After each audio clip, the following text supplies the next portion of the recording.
একজন স্ত্রীর সঙ্গে তুমি যদি সারা জীবন সুন্দর আচরণ করো, সারা জীবন যদি সুন্দর আচরণ করো, সারা জীবন যদি সুন্দর আচরণ করো, হে আমার সাহাবীরা, কোনো এক পর্যায়ে তোমার স্ত্রীর ভরণ পোষণ দিতে যদি তুমি অপারগ হয়ে যাও, তখন তোমার স্ত্রী বলেই ফেলবে, তোমার সাথে সংসার করে জীবনে কিছুই পেলাম না। শুধু এই অকৃতজ্ঞতা করার কারণে একজন নারী জাহান্নামে চলে যাবে। সাহাবীরা জাহান্নামে চলে যাবে। শুধু স্বামীর সাথে কুফরির কারণে নারী জাহান্নামে চলে যাবে। জাহান্নাম জাহান্নাম ফিনারি জাহান্নাম খালিদিনা ফিহা, তাদের জন্য জাহান্নাম কতদিন? চিরদিন। চিরদিন কাফেররা জাহান্নামের মধ্যে থাকবে।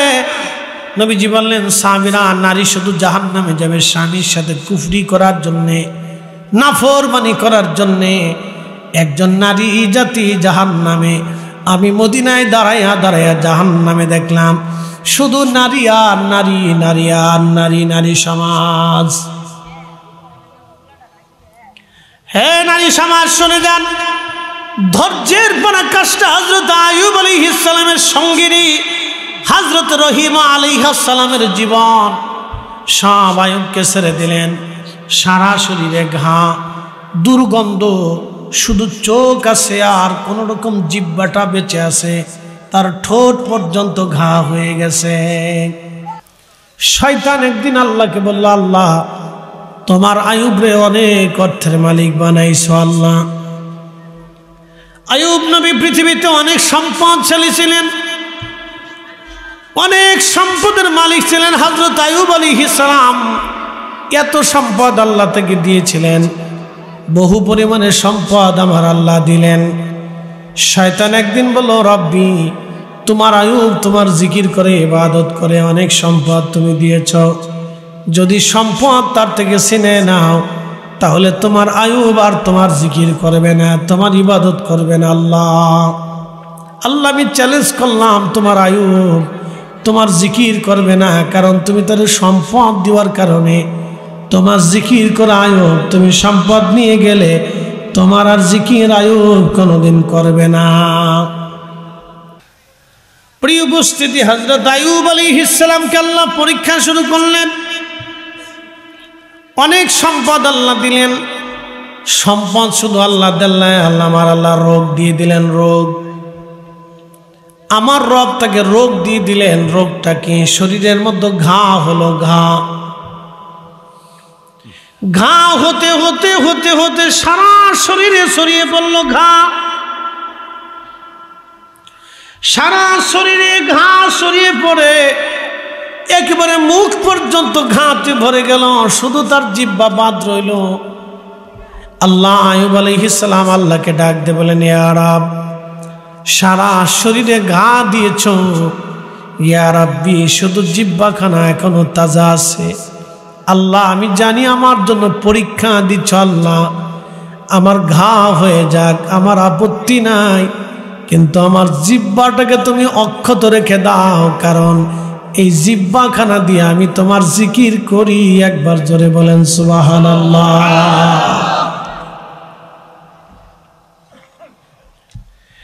আল্লাহ, আমার জিহ্বাখানায় ঘা দিও না, জিহ্বাখানা দিয়ে তোমার জিকির করি। ইয়া রাব্বি, এত পরিমাণে ঘা হলো, শুধু ঘা হলো না, তার শরীরে দুর্গন্ধ ছড়ায় গেল। শুধু দুর্গন্ধই হলো না, জমি জমা সন্তান সন্ততি যা ছিল সব মারা গেল। সমস্ত সন্তান আল্লাহ নিয়ে নিল, তার জমি জমা যা ছিল সব সে একবারে ফকির, নিঃশেষ হয়ে গেল। গ্রামের মানুষকে সে অঢেল পরিমাণে দান করত, প্রতিবেশীরা তার বাড়ির পাশে ক্ষুধার্ত থাকতো না। এমন এক সময় শরীর থেকে দুর্গন্ধ ছড়াইল, গন্ধের কারণে গ্রামের মানুষ থাকতে পারে না। আল্লাহ এত পরিমাণে গন্ধব দিলেন, হযরত নবী আইয়ুব আলাইহিস সালাম সব তারপর হয়ে গেল। গ্রামের মানুষ বলল, আয়ুবকে আমাদের এলাকায় আর রাখা যাবে না, আয়ুবরে আমাদের এলাকা থেকে বের করে দাও। গ্রামের মানুষ হযরত আয়ুব আলাইহিস সালামকে বের করে দিল।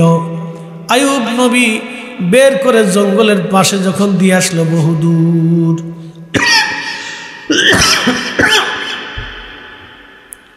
বহু দূরে জঙ্গলের পাশে আয়ুবকে দিয়ে আসলেন। নির্জনে নিভৃতে একা একা আয়ুব আল্লাহকে বলেন, ইয়া রব, আপনি জানেন আমি আমার গ্রামের কোনো মানুষকে ক্ষুধার্ত রাখি নাই। আল্লাহ, আপনি জানেন আমি পেট পরে খাওয়ার আগে আমি আমার গ্রামের মানুষকে খাওয়াইতাম। হযরত রহিমা আলাইহিস সালাম গোপনে মানুষের বাড়ি কাজ করে হযরত আয়ুবের জন্য খাবার নিয়ে আসতেন। খাবারে আয়ুবকে খাওয়াইতেন, পরিচর্যা করতেন, তার পেশাব পায়খানাগুলি সাফ করতেন। আহা, হযরত রহিমা আলাইহিস সালাম, ইয়া রাব্বি, এরকম পরাকাষ্ঠা ধৈর্যশীল নারী, স্বামী ভক্ত নারী পৃথিবীতে আর কজনের নসিব হবে? হযরত রহিমা সব মানুষ তাকে ভুলে গেল, কিন্তু রহিমা তাকে ভুলে নাই। আর আয়ুব নবী সবসময় আল্লাহর জিকির করতেন, একটা সেকেন্ডের জন্য জিকির বন্ধ করেন নাই। কারণ তিনি বলতেন, ইয়া রাব্বি, সুখের দিনে আমি তোমার জিকির করেছি, আজকে আমাকে দুঃখ দিয়েছ, তোমাকে ভুলবো না। আল্লাহ বলেন, ওয়ালা নাবলুওয়ান্নাকুম বিশাইইম মিনাল খাউফি ওয়াল জু'i ওয়া নাকসিম মিনাল আমওয়ালি ওয়াল আনফুসি ওয়াস সামারাত। হে মানব জাতি, তোমাদেরকে পরীক্ষা করব মাঝে মধ্যে, তোমাদের সম্পদ কেড়ে নিয়ে, তোমাদের জীবন কেড়ে নিয়ে, তোমাদের সন্তান কেড়ে নিয়ে, তোমাদের মাল সামানা কেড়ে নিয়ে, অতিবৃষ্টি অনাবৃষ্টি, সাইক্লোন, দুর্ভিক্ষ, অভাব অভিযোগ দিয়ে তোমাদেরকে পরীক্ষা করব। বন্ধু, উম্মতকে জানিয়ে দেন, এই কঠিন সময় যারা আমি আল্লাহর উপরে সবর করে, আমি আল্লাহর পক্ষ থেকে তাদের জন্য সুসংবাদ, ওয়াবাশশিরিস সাবিরিন,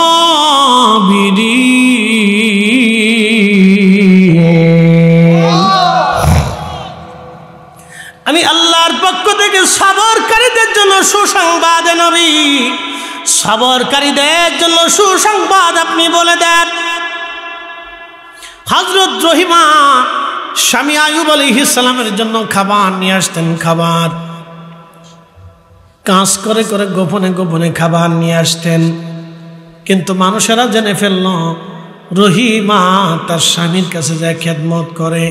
সবাই চিন্তা করলো, রহিমা যদি স্বামীর কাছে খেদমত করে, রহিমার শরীর থেকে রোগ যদি আমাদের গ্রামে ছড়ায় যায়, তাহলে সর্বনাশ হয়ে যাবে। রহিমারে কেউ কাজ করতে নেবা না, সারা অঞ্চলের মানুষ রহিমারে আর কেউ কাজে নেয় না। হযরত রহিমা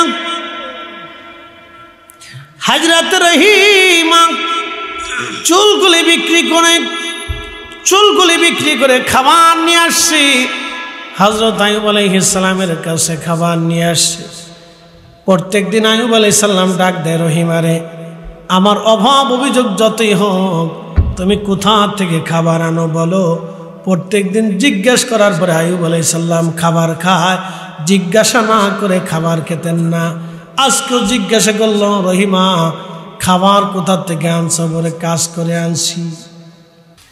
হযরত আয়ুব আলাইহিস সালামের কাছে রহিমা খাবার নিয়ে আসে। রে রহিমা, কোথা থেকে খাবার আনছো? বলে না, বলে স্বামী চিন্তা করতে হবে না, কাজ করে খাবার এনেছি। হযরত আয়ুব আলাইহিস সালাম বলেন, না রে রহিমা, তুমি চুল বিক্রি করে খাবার আনছো, তোমার চুল আমাকে দেখাও। রহিমা বললেন, স্বামী, হ্যাঁ, কেউ আমাকে কাজ দেয় না, সমাজের মানুষ আমাকে কাজ করতে দেয় না। সবাই বলে আপনার রোগ নাকি আমার মাধ্যমে সারা গ্রামে ছড়িয়ে যাবে। স্বামীরে, আপনি ক্ষুধার্ত থাকবেন, সেই জন্য আমি চুল বিক্রি করে আপনার জন্য খাবার আনছি। আমি চুল বিক্রি করে খাবার নিয়ে আসছি স্বামী, আপনি খাবার খাবেন না, সেই জন্য চুল বিক্রি করেছিলাম। হযরত আইয়ুব আলাইহিস সালাম ডাক দিয়ে বলেন, ইয়া রাব্বি, আমি আপনার কাছে ধৈর্য ধারণ করেছিলাম, এতটা বছর আপনার কাছে আমার অভিযোগের কথা বলি নাই। আল্লাহ বছরের পর বছর তুমি আমাকে রোগ দিয়েছ, নিরাময়ের জন্য আমি একটা বার তোমার কাছে দরখাস্ত করি না। আল্লাহ, আজকে আমি আইয়ুব তোমার দরবারে হাত বাড়াইছি। আল্লাহ, আমি আইয়ুবরে তুমি সুস্থ বানিয়ে দাও। হযরত রহিমা চলে গেলেন বহুদূর। আইয়ুব আলাইহিস সালাম সিজদায় পড়ে গেলেন, ইয়া রাব্বি, সুস্থ না বানাইলে আমি সিজদা থেকে আজ উঠবো না। তুমি আমার সমস্ত শরীরে বছরের পর রোগ দিয়ে পরীক্ষা করছো। আল্লাহ, তোমার পরীক্ষা আমি ধৈর্য ধারণ করেছিলাম। ইয়া রব, আজকে আমি সিজদা থেকে উঠবো না যদি আমার রোগ তুমি শেফা না করো। কারণ আমার স্ত্রী চুল বিক্রি করে আজ খাবার এনেছে। ইয়া রব, তার মাথায় তো আর কোনো চুল নাই। আল্লাহ, আমার রোগ থেকে সেবা করো। আল্লাহ, যদি না করো তোমার আইয়ুব আর কখনো সিজদা থেকে মাথা উঠাবে না। আল্লাহ ডাক দিয়ে বলেন, আইয়ুব, ধৈর্য ধারণ করেছো তুমি অনেক বড় ধৈর্যশীল। আমি আল্লাহ তোমার দোয়া কবুল করলাম। আইয়ুব রে, পাশে একটা কুয়া আছে। হযরত আইয়ুব, পাশে একটা কুয়া আছে। এই কুয়ার পানি আমি আল্লাহ বরকতময় করে দিয়েছি। ওই কুয়ার থেকে তুমি পানি পান করো, গোসল করো, আমি রব্বুল আলামিন তোমাকে শেফা দিয়ে দেব। হযরত আইয়ুব আলাইহিস সালাম কুয়ার বসে যাইয়া ওই কুয়ার পানি দিয়ে তিনি গোসল করলেন। গোসল করিয়া পানি পান করলেন। গোসল করার সাথে সাথে আল্লাহ সব রোগ ভালো করে দিলেন। 1 মিনিটও দেরি হয় নাই। একসাথে বলেন আল্লাহু আকবার। একসাথে বলবেন আল্লাহু আকবার। ধৈর্য, জোরে বলেন কি? ইয়া আইয়ুহাল্লাযীনা আমানুস্তাঈনু বিস-সাবরি ওয়াস-সালাহ। হে ঈমানদার, তোমরা আমি আল্লাহর সাহায্য নাও 2 পদ্ধতিতে। 1 নম্বরে নামাজ, 2 নম্বরে সবর, ধৈর্য। 1 নম্বরে নামাজ, 2 পদ্ধতি, ধৈর্য। নামাজ এবং ধৈর্যের মাধ্যমে তোমরা আমি আল্লাহর কাছে সাহায্য নাও। ইন্নাল্লাহা মা'আস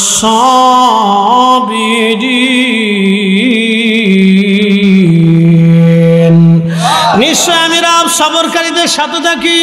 মারহাবা কর। যারা ধৈর্য ধরে আমি আল্লাহ ধৈর্যশীলদের সাথে থাকি। আইয়ুব আলাইহিস সালামকে আল্লাহ শুধু ভালোই করেন নাই, আগের চাইতে সুন্দর বানাইলেন, জোয়ান বানাই দিলেন।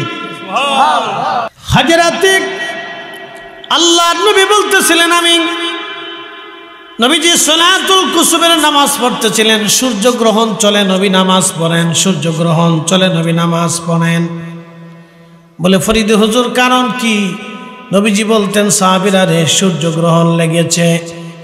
যদি আমার রব চান এই সূর্যটাকে বন্ধ করে দিতে পারেন, আর কোনোদিনও সূর্য উদয় না হতে পারে। সূর্যের আলো যদি আল্লাহ কেড়ে নেন, তাহলে কখনো কোনোদিন আর সূর্য উদয় হবে না। প্রত্যেক দিন নিয়মতান্ত্রিক ভাবে সূর্য যিনি উঠান তিনি আমার আল্লাহ, আর সূর্য যিনি ডুবান তিনি আমার আল্লাহ। প্রত্যেক দিন আলো দিয়ে দেন আমার আল্লাহ। যদি সূর্যের আলো না হতো, পৃথিবী অন্ধকারে ডুবে যাইতো। একবার অন্ধকারে ডুবে গেলে গাছ, তরুলতা পাতা, মাছ, সৃষ্টি কিছুই বাঁচত না। সব অন্ধকারে নিমজ্জিত হয়ে যাইতো, ধ্বংস হয়ে যাইতো। তার মানে আলো আধার যিনি দেন তিনি আমার আল্লাহ। তুলিজুল লাইলা ফিন-নাহারি ওয়া তুলিজুন নাহারা ফিল লাইল।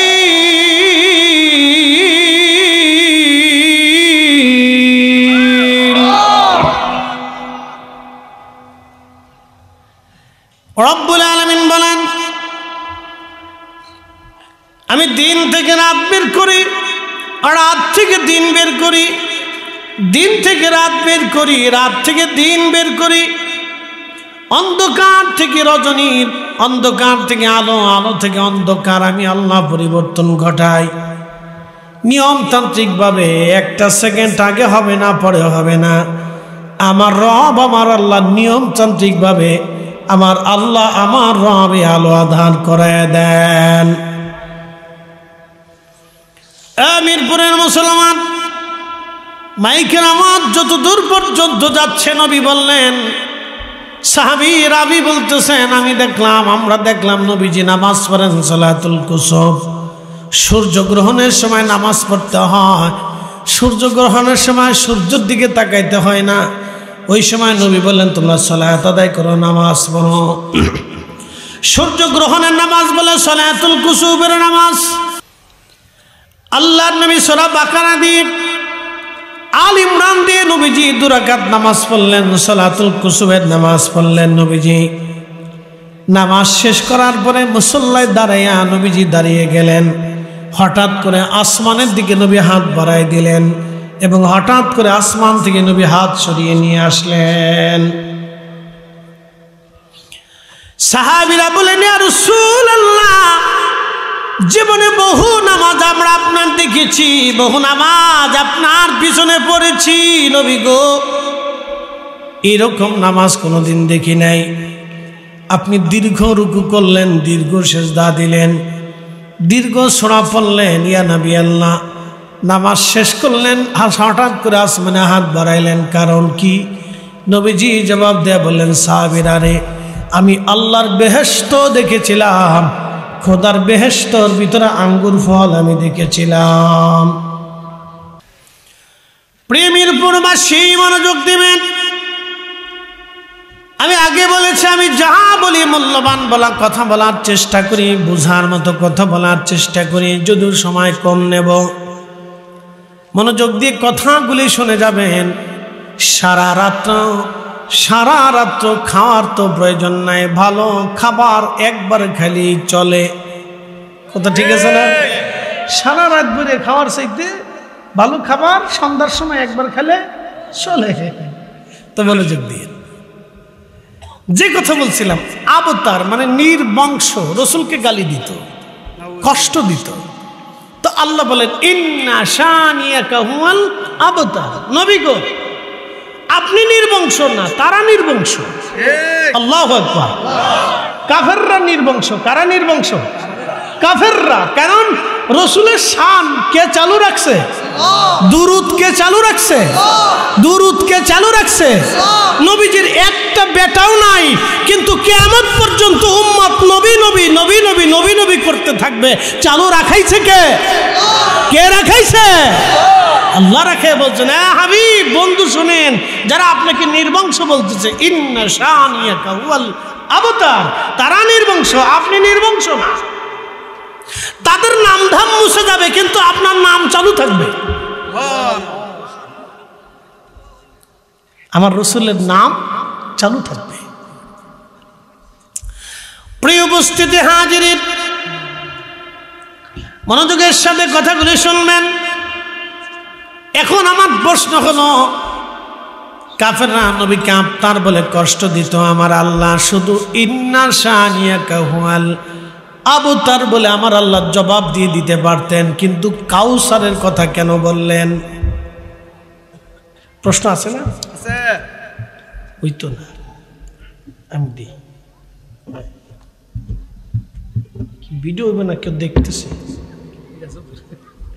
আচ্ছা ঠিক আছে, এটা লাগতো না তো, ক্যামেরা হচ্ছে তো, এটা 10-15 দিন পর এমনি পাইবেন।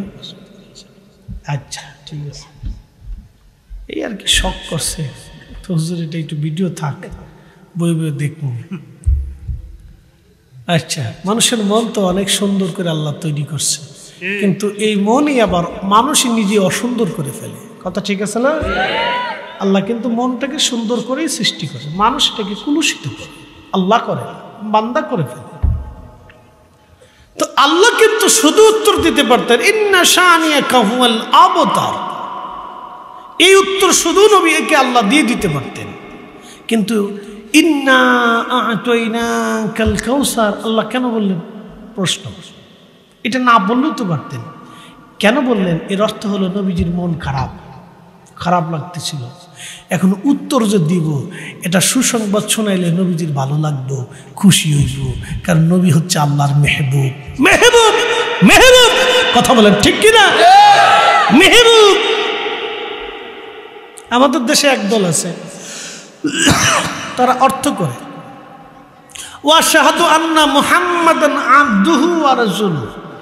আবদুহুর তাফসীর করতে যায় ব্যাখ্যা করে রাসূল হচ্ছে আল্লাহর দাস। মুফাসসির না মুখাসসির? মুখাসসির। মুফতি না মুখতি? মুখতি। মুফতি না তো মুখতি বলে। কারণ কি? সে আব্দুহুন দিয়ে রসুলের দাস বোঝায়। আমরাও দাস, আর নবী দাস হতে পারে? হাবিব কখনো দাস হয়? বা হাবিব কখনো চাকর হয়? এ বন্ধু কখনো চাকর হয়? বন্ধু কখনো চাকর হয়? আপনার সন্তান কখনো চাকর হয়? আপনার বেটি কখনো চাকরানি হয়? আপনার মেহবুব কখনো চাকর হবে? না না না না, মেহবুব তো মেহবুবই।